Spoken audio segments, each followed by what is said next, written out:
For this video, I wanted to try something a little different, so we're going to look at some questions on Yahoo Answers, and I'll see how I would answer them. I'm Katav, and this is Furmeneutics.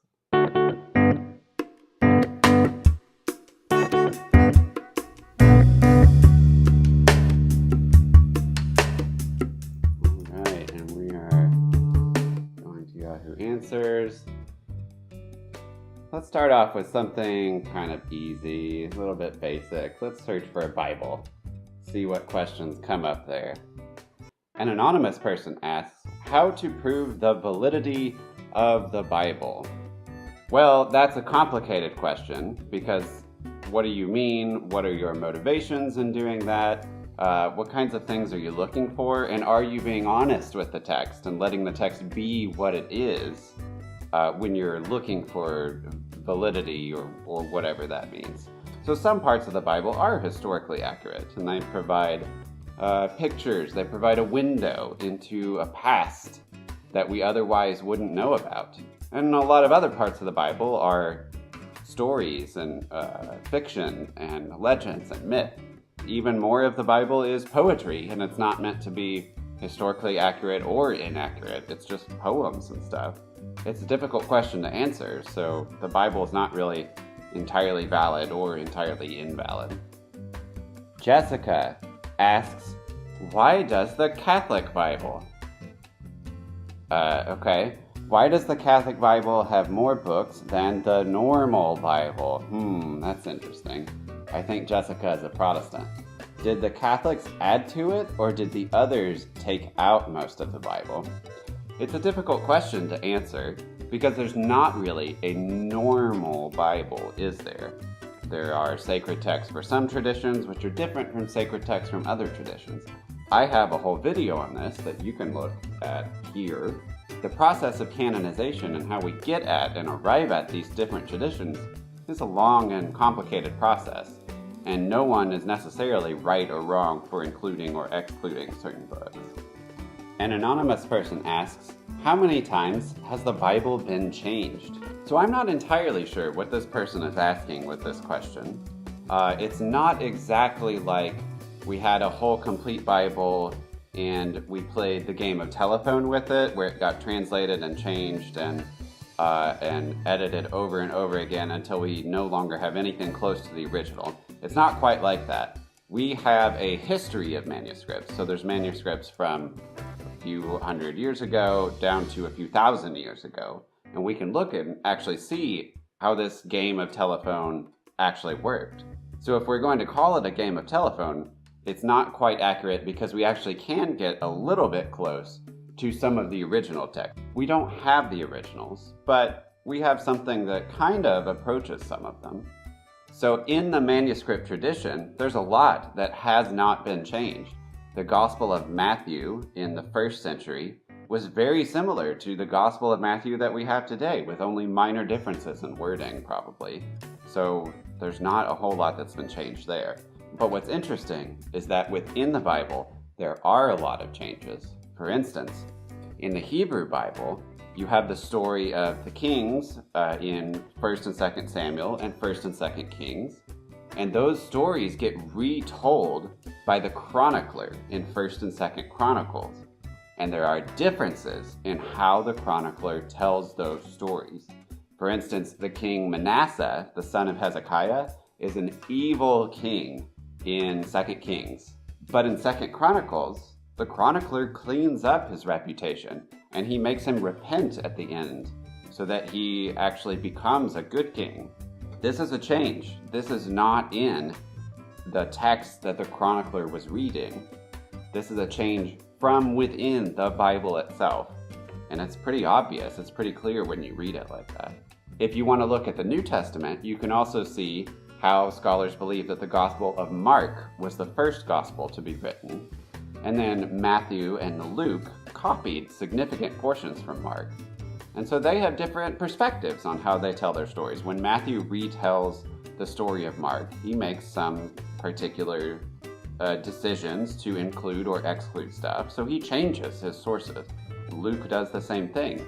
he excludes or includes or modifies some of the wording here and there. And this is a big part of biblical studies, is figuring out what those changes are and why they may have been made. Looking at the manuscript tradition, there are some differences among the various versions of these texts. For instance, in the Septuagint, the Greek version of the Hebrew text, the book of Jeremiah looks kind of different from the Hebrew text. Some of the arrangements are different and the length is significantly shorter. We also see differences in the book of Jeremiah between the Masoretic tradition and the Dead Sea Scrolls. So there are some changes that happen within these textual traditions, but it's not exactly like there was a game of telephone that was played and we don't have any access to anything from the ancient world. We do see how some of these things have been changed over time. How many times has the Bible been changed? Well, we can't really answer that for certain, but we see that there have been some changes from one text to another, even within the Bible itself.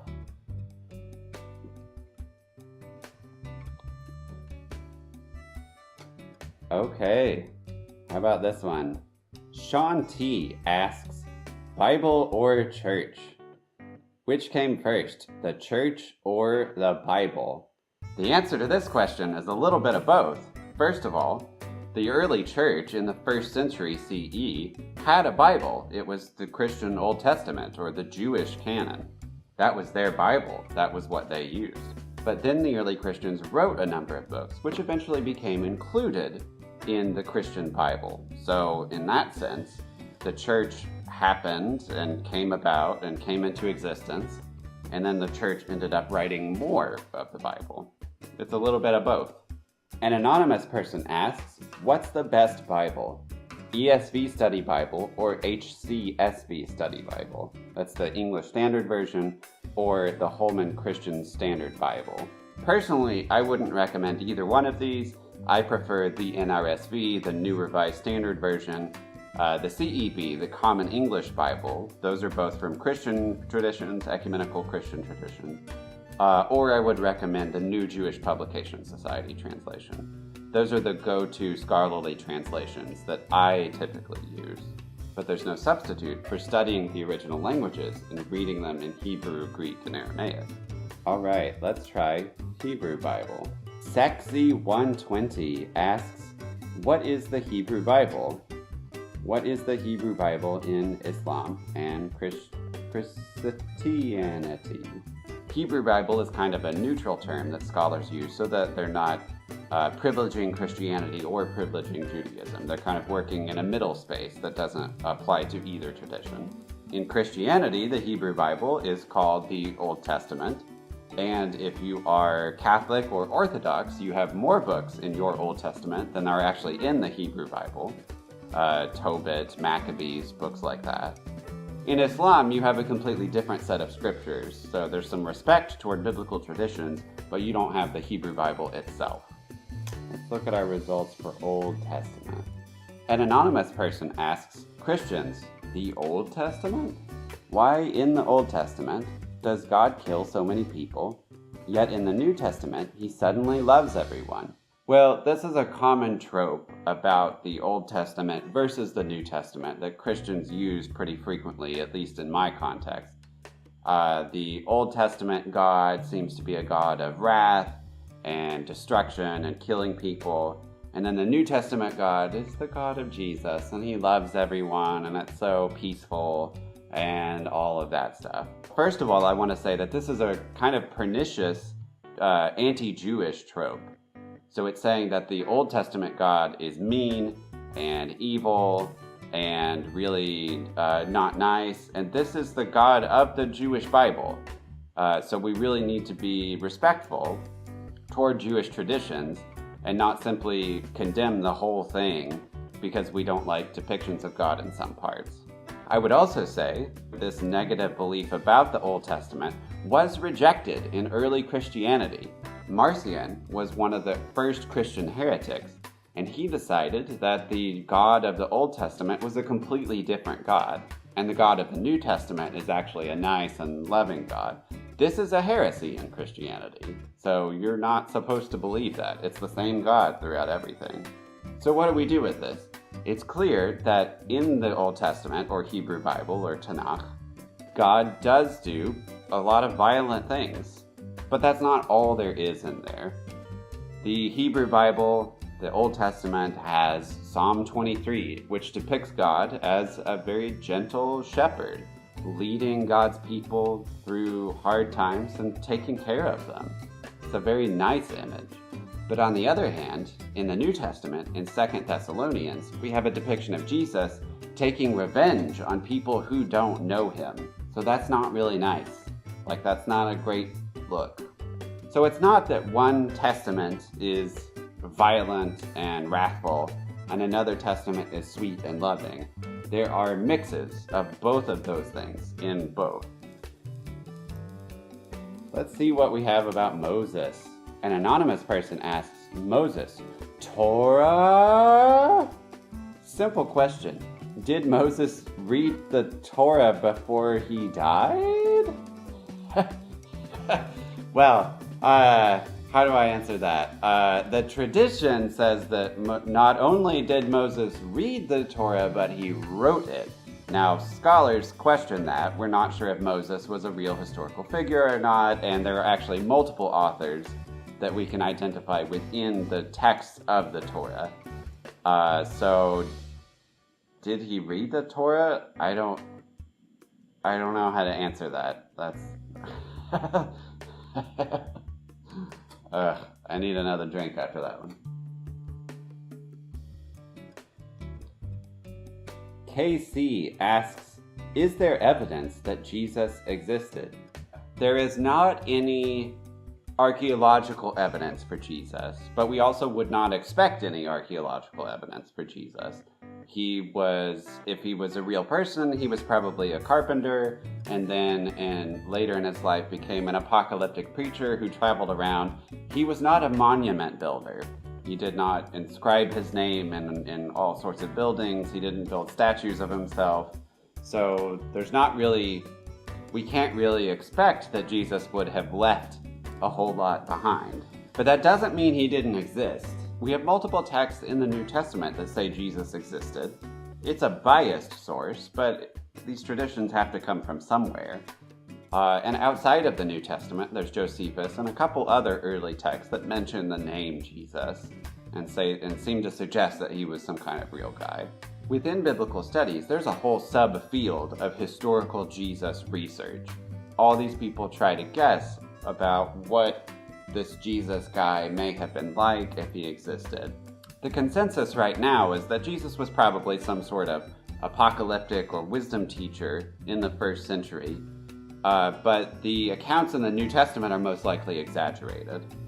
We can't say for sure that every single thing written in the Gospels is historically accurate about Jesus, specifically the more miraculous things. We can't really historically verify those things. So did Jesus exist? Yeah, there's not really a good reason to say he didn't. All this stuff didn't start from nowhere. This had to start from someone. So we may as well give a name to that person and say that a guy named Jesus really started all this stuff. Who was he? What was he like? What did he do? We can't know the specifics. But did Jesus exist? Yes, most likely, yeah. All right, this person asks, what was Jesus' religion? Christianity came after Jesus died. Was Jesus Jewish? Well, we know the answer to that one. Yes, Jesus was Jewish. Jesus was not a Christian. There were no Christians in Jesus' time. Christianity is a later development that occurred in the decades following Jesus' death. So Jesus was Jewish. The question then becomes, what sort of Jew is Jesus? Because Judaism was not one single thing in the first century.